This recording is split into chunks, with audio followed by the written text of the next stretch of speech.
Il est 23 h à Kinshasa, 17 h à New York. Mesdames et messieurs, bonsoir et bienvenue aux 23 h. La principale information de ce soir, la République démocratique du Congo est élu membre non permanent du Conseil de sécurité. Un score écrasant avec 183 voix. Victoire diplomatique pour le président de la République, Félix Antoine Tshisekedi Tshilombo. Encore une fois, bonsoir et bienvenue à cette dernière édition du journal télévisé sur la RTNC. Je le disais dans le titre, la RDC élu membre non permanent du Conseil de sécurité. La mission confiée aux ambassadeurs a été exécutée. Déjà hier à Bruxelles, on clôturait la campagne pour cette candidature qui a eu gain de cause aujourd'hui à New York. Edith Chala. Lancé à Bruxelles en mai dernier auprès des États membres de l'Organisation des États d'Afrique, Caraïbes et Pacifique, OEACP, la campagne de sensibilisation au soutien de la candidature de la République démocratique du Congo comme membre non permanent du Conseil de sécurité des Nations Unies a été clôturée lundi 2 juin 2025 par l'ambassadeur de la République démocratique du Congo au Benelux, Christian Dongalankunku, lors de cette cérémonie à l'hôtel Amigo de Bruxelles. L'ambassadeur de la RDC à Bruxelles pense que la RDC sera au Conseil de sécurité pour partager son expérience dans la résolution des conflits. L'initiative diplomatique portée par la République démocratique du Congo s'inscrit dans le droit fil de l'engagement du gouvernement de mon pays de souscrire à une politique internationale ambitieuse et courageuse au cœur de cette instance de la gouvernance mondiale que nous avons en partage. Le pays possède une expérience avérée de grands débats publics autour des questions liées à la prévention des conflits, au renforcement de la résilience et à la pérennisation de la paix dans le monde. Le diplomate congolais qui est revenu en français et en anglais a rappelé à ce sujet que la RDC a déjà siégé au Conseil de sécurité comme membre non permanent en 82-83, en 91-92 lors de la guerre du Golfe. Parmi les personnalités belges présentes à la cérémonie, on peut citer le ministre d'État belge André Flao, l'ancien ambassadeur de Belgique à Kinshasa, le baron Johan Sunen, ainsi que la députée fédérale d'origine congolaise Lydia Moutiébélé. De Bruxelles, où il est 0 h, nous allons nous rendre au Congo central. Une cabine électrique neuve, dont de l'honorable Daniel Mukoko Samba, il est vice-premier ministre, ministre de l'économie, a été offert à la population de la cité de Banzangungu. La SNEL se félicite de cette contribution. Les autorités administratives saluent ces gestes de bonne volonté. C'est une démarche symbolique et concrète d'engagement envers ses compatriotes. Daniel Mukoko Samba, député élu de la ville de Banzangungu en 2023, a procédé le samedi 31 mai à la remise officielle d'une cabine électrique neuve de 630 kVA au quartier Kumbimbengu. Ces dons personnels marquent une étape importante dans l'amélioration des conditions de vie des habitants de ces quartiers longtemps demeurés dans le noir. Après la coupure du ruban symbolique, dans une ambiance empreinte de joie et de gratitude, la cabine a été mise en service, suivie d'un rituel ancestral qui a consacré cette inauguration. Nombreux acteurs locaux, notamment l'administrateur du territoire, l'honorable Efremi Ntsumbu, les acteurs du parti politique Union congolaise UCO, dont Madame Irmine Mukoko, ainsi que plusieurs autres invités, étaient de la partie. Daniel Mukoko Samba, vice-premier ministre, ministre de l'économie nationale au gouvernement souminois, a remis tous les documents attestant la propriété de la parcelle qui abrite cette cabine, achetée sur fonds propres, et tous les accessoires pour cette nouvelle installation aux autorités de la SNEL. Félix Antoine Tshisekedi Tshilombo. Il est important de signaler que le chef de l'État, Félix Tshisekedi, nous demande toujours d'aider la population. J'ai promis et je viens de réaliser ce transformateur et le mien propre que je vous ai offert à la SNEL de fournir un courant de qualité.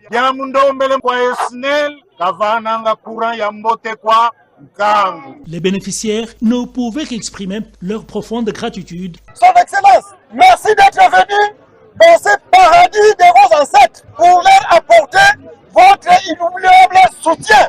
Un cadeau pour le développement de la ville, particulièrement ici dans la cellule Limbengo, quartier de la Révolution. Daniel Mukoko Samba a souligné l'importance de respecter les engagements, rappelant ainsi que ces visites sur les sites est relative aux directives du président de la République Félix Tshisekedi qui encourage l'aide concrète à la population. On va parler culture. La République démocratique du Congo a su imposer sa présence au Grand Prix de Monaco par la puissance de la culture, de sa créativité et de son ambition. Maître Gims et le ministre Atoum valorisent cette culture, nous dit Toto Sungu. Dans le cadre de sa stratégie de soft power, la République démocratique du Congo a marqué une présence remarquée au prestigieux Grand Prix de Monaco. Bien au-delà des projecteurs et du rugissement des moteurs, un espace restreint mais stratégique a permis de porter haut les couleurs du pays. Artistes de renom, décideurs publics, investisseurs internationaux, la RDC a su rassemblés dans un cadre informel, mais porteur, celles et ceux qui pensent et construisent l'Afrique de demain. Au cœur des échanges, les industries culturelles et créatives, les industries extractives, le génie créatif congolais, mais surtout le potentiel immense d'un pays debout et tourné vers l'avenir. Parmi les moments forts, une conversation stratégique entre le chanteur Maître Gims et le ministre de l'Industrie, Louis Watoum, témoignant de l'intérêt croissant de figures influentes pour le dynamisme industriel et culturel de notre nation. La République démocratique du Congo, dans toute sa diversité, continue de tracer sa voie sur la scène internationale. Un pas de plus dans la reconquête de notre image par la force de nos talents et nos ressources et de notre vision. À la CENI, nous allons découvrir les retombées de la rencontre d'échange entre la Commission électorale nationale indépendante et les femmes conseillères communaux de la lieu. Proposition bien accueillie par la Commission électorale nationale indépendante. Les échanges qui ont porté sur le financement de la CENI par le gouvernement se sont déroulés à la salle Abbé Apollinaire Malou où Madame Joséphine Ngaloula a prêté une oreille attentive à l'exposé de cette délégation conduite par Madame Antoinette Lokomba, présidente du conseil d'administration des femmes élues conseillères communales de la RDC. À l'issue de cette rencontre, elle a expliqué les motivations de cette démarche qu'elles ont engagées. On avait des préoccupations, surtout la question pendante de l'organisation des élections des bourgmestres adjoints ainsi que des maires, où on était en train de suivre les couloirs. On devrait échanger avec la bouche autorisée, où on a eu à comprendre parce que la CENI ne gère pas les moyens. C'est un problème de financement. Antoinette Lokomba a également lancé un appel au gouvernement. Notre plaidoyer doit tourner maintenant au gouvernement parce que la CENI, c'est un organe technique. La CENI n'attend que des moyens.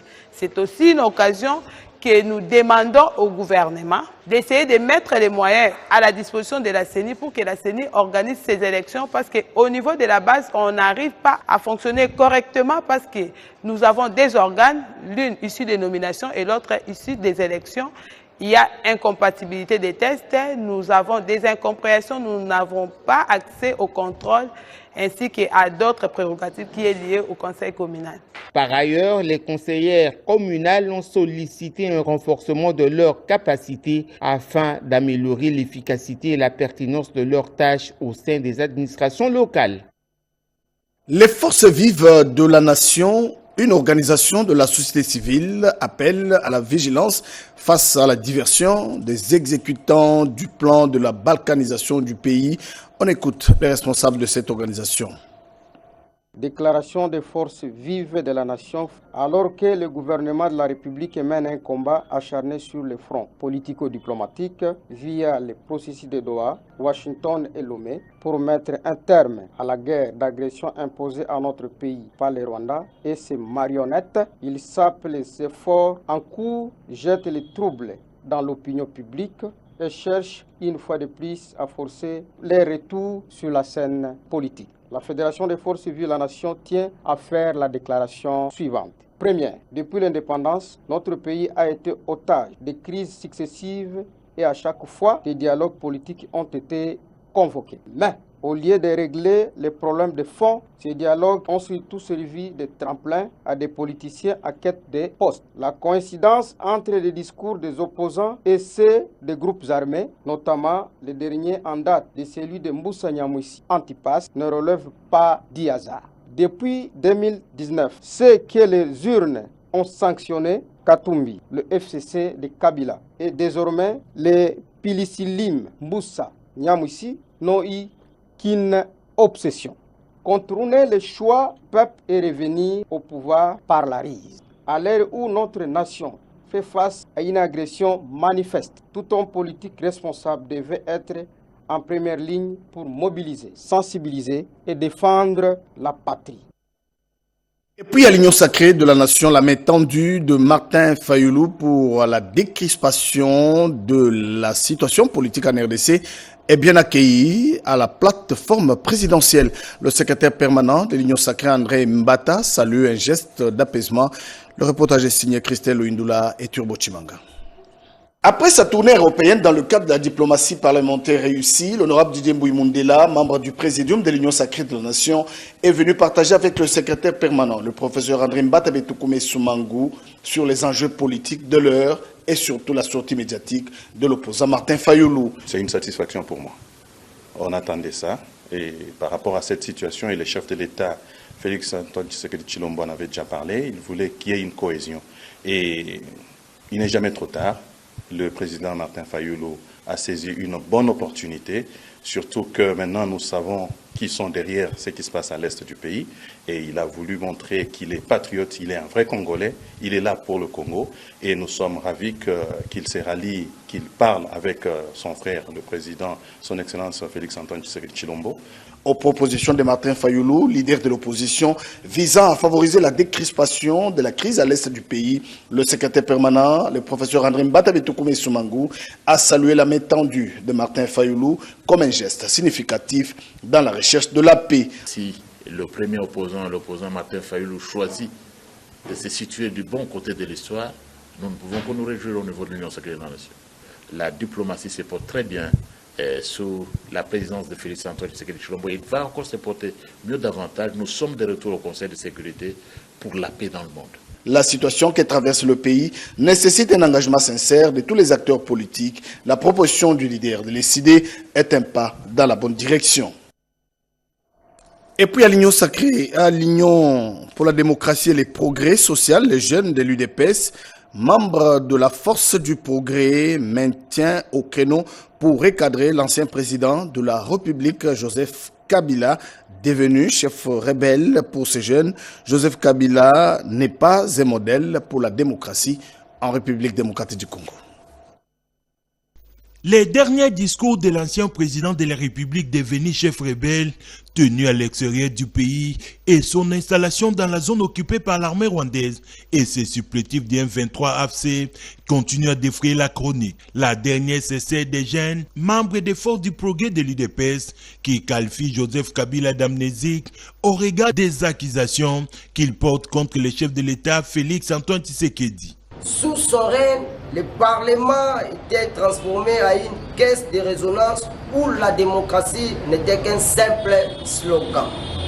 La Cour constitutionnelle était transformée en un appareil de règlement des comptes en invalidant sans motif valable d'autres candidats à l'élection présidentielle pour satisfaire Kabila. À cet effet, ces jeunes rappellent à celui qu'ils considèrent comme les patrons du M23 AFC, champion en violation des droits humains et en tribalisme, sans parler des détournements des deniers publics pendant ces 18 ans de règne. C'est la toute première fois dans notre pays de voir des militaires et policiers envahir l'église et lancer les gaz lacrymogènes à l'intérieur. C'était sous Kabila. À cause de lui que le siège de l'UDPS a été brûlé, plus d'une quinzaine de personnes ont été retrouvées mortes. À son tour, le président de cette structure informée de l'UDPS, Joël Mousselou, alias Maréchal, est revenu sur les atrocités subies par lui et la tentative de tuer l'actuel chef de l'État Félix Antoine Tshisekedi Tshilombo à l'époque dans l'opposition. C'était un reportage de Alain Bikaï, puisque nous parlons de l'UDPS. Le jeune de ce parti politique continue de faire le lobbying pour faire revenir la paix à l'est de la République démocratique du Congo et barrer la route à l'ennemi et au tribalisme. Ils ont déposé le mémo à l'ambassade de l'Afrique du Sud. L'agression perpétrée par le Rwanda constitue un acte grave qui menace la stabilité régionale et les efforts de paix entrepris ces dernières années. Ces comportements, en violence flagrante du droit international et de principes de bon voisinage, suscitent une profonde inquiétude tant au niveau national qu'international. Il est impératif que la communauté internationale, notamment l'Union africaine et les Nations unies, prennent de mesures claires et coordonnées pour enquêter sur la circonstance de cette agression et en tirer toutes les conséquences nécessaires. La paix ne saura s'édifier sur l'impunité ou le recours à la force. Nous, en tant que peuple congolais, nous sommes là pour libérer le chemin. Et nous n'allons pas laisser faire. Nous, comme force grise, nous sommes là pour défendre la nation congolaise. L'ambassade, c'est la porte officielle pour saisir une ancienne autorité comme de son rang. Nous ne pouvons pas aller autrement que par la voie TAD pour qu'on lui transmette notre protestation par rapport à ce qu'il venait de dire, ce qui est d'une extrême gravité. Dans un contexte régional déjà marqué par de multiples tensions, il est crucial que le dirigeant fasse preuve de responsabilité, de retenue et privilégier la voie diplomatique pour éviter l'enlissement d'un conflit aux conséquences potentielles dramatiques pour toute la région de Grand Lac. Et puis nous allons encore parler de la jeunesse. Ils sont jeunes, engagés et ils portent haut les couleurs de la République démocratique du Congo. 36 ambassadeurs congolais ont représenté leur pays au Zimbabwe lors de 2 sommets majeurs. Suivant ce reportage. Ils sont venus porter la voix de la RDC à Harare.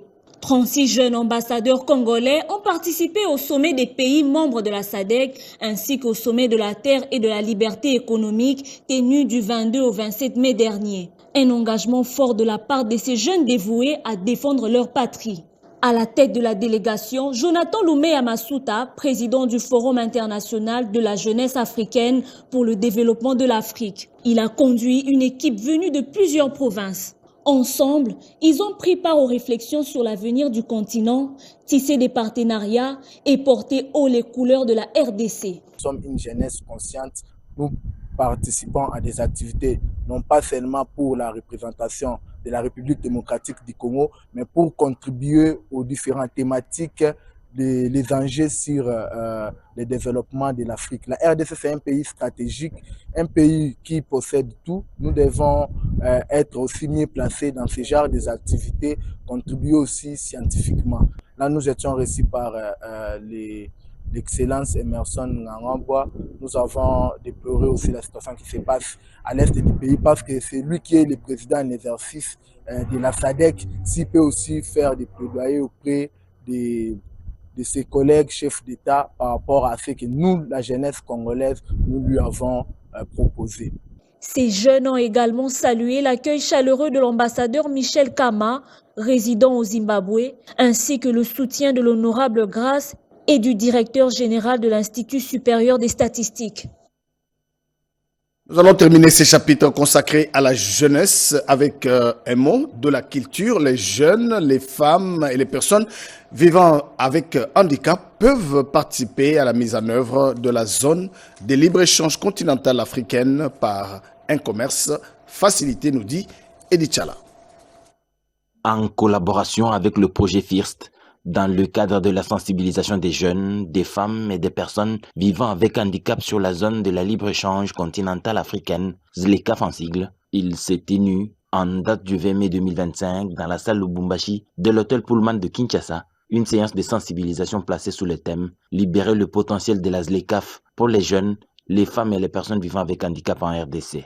C'est ainsi que le président de la République, chef de l'État, son Excellence Félix-Antoine Tshisekedi Tshilombo, à qui je réitère mes hommages les plus déférents, convaincu de l'importance de la ZLECAF dans le développement de l'Afrique en général et de la RDC en particulier, ne cesse de s'impliquer personnellement dans son processus de mise en œuvre. Je salue donc First Time, leader, de s'être associé au ministère de la Jeunesse et Éveil Patriotique en organisant cette journée en vue de sensibiliser les jeunes, les femmes qui constituent la majorité de la population. Organisé sous le haut patronage de la ministre de la Jeunesse, Noéla Aye-Ganagato, en collaboration avec le projet FIRST, coordonné par Naomi Boussa L'objectif de cette activité était effectivement de sensibiliser les experts de différentes institutions techniques, mais aussi au niveau sectoriel de la zone de libre-échange continentale africaine, une question qui est très importante aujourd'hui pour le développement des différentes économies africaines, mais surtout l'implication de la jeunesse dans cette démarche. Cet événement a réuni des décideurs politiques, des acteurs économiques,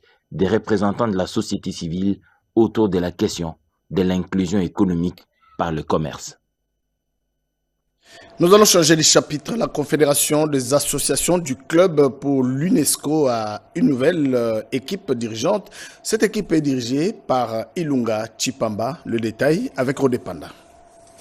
C'est en 1947 au Japon que le club des associations UNESCO a vu le jour, avec la mission d'apporter et défendre la paix dans les régions en conflit suivant l'idéologie de l'ONU. Bénin étant le siège de cette confédération d'Afrique. La vision est de faire de l'Afrique un continent fort, à l'instar de l'Asie et l'Europe. Aujourd'hui, l'ambition est de créer un club pour les filles dans des écoles et universités. Au cours de cette rencontre, un plaidoyer a été fait pour l'obtention d'un siège en RDC avec une ligne budgétaire dans le programme du gouvernement de la République, avant d'informer les membres de l'élection du nouveau président de la Confédération UNESCO RDC, Ilunga Chipamba. Nous mettrons tout en œuvre pour que la République démocratique du Congo puisse jouer son rôle dans les concerts des nations et particulièrement dans le monde. Nous cherchons les moyens les plus efficaces de diffuser nos valeurs et de construire une société qui met la paix. Les clubs UNESCO sont un moyen d'arriver à cet objectif. La veille, les Béninois à l'Oignon, à Ogweji, président de l'espace Afrique, les représentants de l'UNESCO en RDC, ils sont allés accueillir le président du club des associations du Congo-Brazza et vice-président de l'espace Afrique qui a traversé le fleuve pour Kinshasa ce lundi 2 juin 2025. Au sortir du beach Ngobila, le vice-président a martelé sur l'union dans le travail avec le président en compagnie du nouveau dirigeant du club UNESCO de la RDC pour plus d'efforts en vue du rétablissement d'une paix durable. Et s'il faut atteindre les zones sous occupation, cela se fera pour le bien de tous. L'objectif a donc été atteint pour le club des associations pour l'UNESCO RD Congo avec l'élection et l'installation de la nouvelle équipe avec en tête Ilunga Chipamba, président de la Confédération pour un mandat de 4 ans renouvelable. Un mot de l'éducation, les jurys nationaux pour les finalistes de ZITEM et UM de sciences médicales se déroulera du 2 au 5 juillet 2025. Ce mardi, le secrétaire général à la santé publique a procédé à la remise symbolique des malles de ZITEM. Jury national des ITEM et IM, édition 2025. Les choses se précisent déjà aujourd'hui avec la remise des malles d'ITEM à la 6e direction en charge de l'enseignement des sciences de santé par le secrétaire général à la santé publique et hygiène, Yuma Ramazani. C'était à l'INPES, Institut national pilote d'enseignement des sciences de la santé, en présence du directeur de la 6e direction, Josué Désiré Bapitani, et les enseignants, ainsi que le personnel de cette direction. C'est donc le début du dernier virage de cette année scolaire 2024-2025. Le secrétaire général à la santé publique, Yuma Ramazani, s'est réjoui du travail abattu et rassure les parents et apprenants, finalistes des ITEM et IM, que toutes les dispositions sont prises pour que les jurys nationaux prévus du 2 au 5 juillet se déroulent dans la sérénité. Aucune province n'est oubliée. Toutes les provinces recevront les malles d'examen au courant de cette semaine. C'est sur instruction de son Excellence Monsieur le ministre de la Santé, Publique, Hygiène et Prévoyance sociale que je suis là pour constater effectivement que tout est prêt pour que les épreuves qui ont commencé par la partie jury dissertation puissent se réaliser sur le terrain dans sa partie épreuve écrite. Toutes les malles sont bien emballées, prêtes à pouvoir être envoyées dans toutes les provinces. Nous sommes en train de travailler pour que les produits finis qui sortent de nos institutions soient vraiment des produits de qualité qui peuvent contribuer à l'amélioration de la qualité des soins de nos populations. Notez que 18 797 apprenants finalistes des ITEM et IM sont attendus à ce jury national. Et puis, une course marathon, 5e édition, sous les signes de la paix en République démocratique du Congo. La Grande-Bretagne, l'Éthiopie, en collaboration avec l'hôtel de ville de Kinshasa, y ont apporté un soutien de taille dans le cadre du projet jumelage. L'exercice va au-delà d'une simple mise en forme des conditions physiques. C'est un marathon de paix en RDC et dans la ville capitale Kinshasa en cette période où la RDC endure l'instabilité dans sa partie est, Kinshasa et Zobonga. Cette vision portée par le gouverneur Daniel Bumba-Lubaki a obtenu le soutien de 2 diplomates des pays amis, notamment l'Éthiopie et la Grande-Bretagne, accrédités à Kinshasa, soutien témoigné lors de la course marathon de la 5e édition organisée dimanche 1er juin 2025 sur différentes artères de la ville, depuis l'avenue Tchachi en passant par l'avenue Batetela et Justice avant de revenir encore sur Tchachi dans la commune de la Gombe, point de départ. L'ambassadeur de la Grande-Bretagne et celui de l'Éthiopie, ainsi que les représentants du gouverneur, ont participé activement à cette course marathon autour d'un thème, la paix en RDC. C'est l'occasion pour les représentants de l'Éthiopie et de Londres de raffermir les liens de collaboration et de fraternité dans la perspective de mise en place d'un projet de jumelage. Les ambassadeurs ont salué l'initiative. Il n'y a rien qui est plus important que la paix, c'est pour la paix et pour aider à la recherche d'une paix durable. Je suis devenue diplomate. Actuellement, je suis ambassadrice de Réunion ici en RDC. Kinshasa is good weather, good people. Plus que le Congo Marathon puisse continuer, et surtout pour la paix. Et on utilise le sport comme un vecteur de communication pour la paix. Les représentants du gouverneur Daniel Lubumba-Lubaki a rassuré de la quiétude et l'hospitalité qui caractérisent la capitale, siège des institutions du pays. Au nom de la ville de Kinshasa, au nom du gouverneur Daniel Lubumba, c'est démontrer une image autre de Kinshasa. Aujourd'hui, nous avons cette opportunité d'être entourés par les ambassadeurs du Congo River Marathon qui accompagnent la population de Kinshasa, la population de la RDC, pour dire que nous sommes pour la promotion de la paix. Des médailles d'exploit et d'encouragement. Et puis, l'inspecteur général adjoint Elias Chibangu a été présenté lors d'une parade en remplaçant le commissaire divisionnaire Joly Limengo. Le général a appelé ses hommes à respecter cette nouvelle direction, nous dit Cédric Kenina. L'inspection générale de la police nationale congolaise a vécu de nouveau un moment si particulier. L'inspecteur général adjoint, en charge de l'appui et gestion, le commissaire divisionnaire Elias Chibangu a été présenté officiellement à ses troupes par l'inspecteur général, le général Philémon Patience Mouchi-Diave. Dans une ambiance solennelle, le général Patience Mouchi-Diave a réaffirmé l'engagement de la police dans l'instauration de la discipline et la protection des citoyens, tout en promettant des sanctions à l'endroit des contrevenants. Fini les ateliers, fini la descente inutile. Le VPM demande maintenant la sanction. La sanction de ces policiers véreux, de ces policiers indisciplinés, de ces policiers fracasseurs. Nous devons mettre la main sur ces policiers.